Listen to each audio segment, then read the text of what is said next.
Hey, what's up? Mendel here. Have you ever had this? Oh, I have inspiration.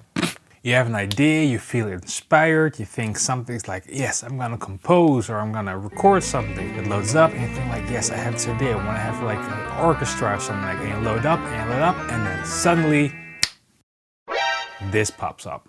Not enough RAM memory. And for me personally, when that thing pops up, inspiration starts to diminish and anxiety starts to rise. Frustration is right around the corner. Fuck. This story probably sounds familiar to you if you're a composer or a mixing engineer, especially if you're a composer, because those sample libraries slurp up RAM memory like a Scottish person looking for a whiskey. That wasn't a good sentence. So what I had to do, I had to upgrade RAM, and I'll tell you why. So when you use sample libraries or you edit video, but from a composer point of view, sample libraries, they eat up a lot of RAM because all the samples have to be loaded into RAM so they can be accessed while you're pressing the keys or program the notes. So because my template was using up all my 32 gigs of RAM, even when not all tracks were loaded, I thought it was a good idea to double it up to 64 gigabytes of RAM. Now here's something very cool because this leads into the sponsor of the video. It's Patriot. Makes Viper RAM. A big thanks to them for sending me this package so I can upgrade my PC. But you know what's really cool, and this never happened before? First of all, they send like a mask, because hell science. But check this out, they send me a handwritten letter. Millennials, this is the thing we did back in the day. We wrote personal letters, we made effort, or we put some effort into connection. Just a kind gesture like that makes me never want to switch to a different company again. When it comes to this, really cool. So big thank you to Viper Patriot. Before I go on, I even start to wonder sometimes, like back in the day, I had just like 512 megabytes or 1 gig of RAM. And these days I need more than 32 gigs. What happened? What happened?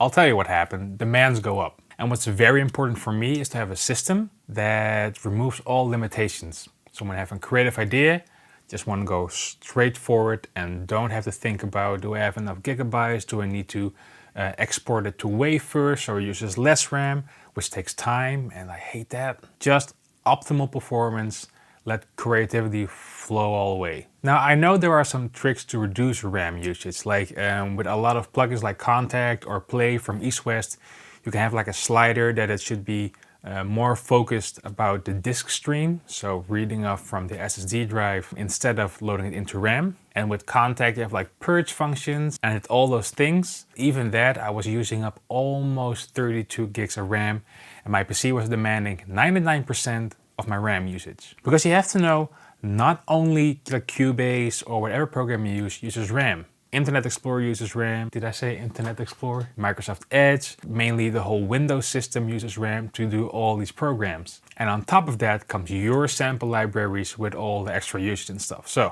no wonder we need more RAM these days. Okay, so let's install these bad boys.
So after installing my RAM, all my projects worked flawlessly. As you can see, I'm now only using 50% of my total RAM capacity. And that's even in a project where I use almost all of my sample libraries. And if you're curious to hear what it sounds like this.